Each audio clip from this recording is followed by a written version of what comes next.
নমস্কার বন্ধুরা, আপনারা সবাই কেমন আছেন? আশা করি ভালো আছেন, আমি ভালো আছি। তো অনেক দিন আগে আমার বাড়ি বসে একটা পুঁটি মাছ ধরার জন্য মানে কুট বলে আর কি, কুট বলে আমরা বলি কুট, অনেকে অনেক কিছু বলে, তো বানাইছিলাম। সেইখানে আমার ভাই জয় আর এক ভাই প্রত্যয় দুজনে পুঁটি মাছ ধরতেছে।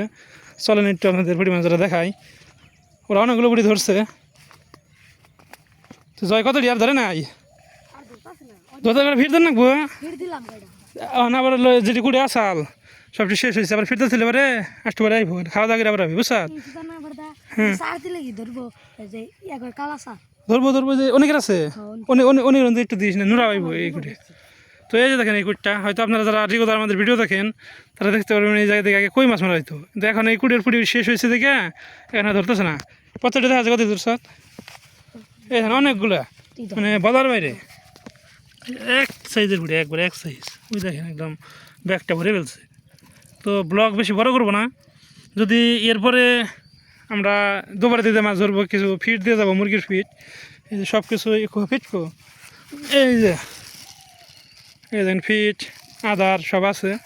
পিঁপড়াটি মিলে আর ভালো হতো। আমি একটু পরে যাবো নাকশালের দিকে, আমাদের বাড়ির পাশে বাজার, ওই জায়গাতে অনেকে শুক্রবার অনেকে বড়শি পাবে, স্কুল বন্ধ, ওই জায়গায় যদি পিঁপড়া ডিম সংগ্রহ করতে পারি তাহলে আরও মাছ ধরা সম্ভব।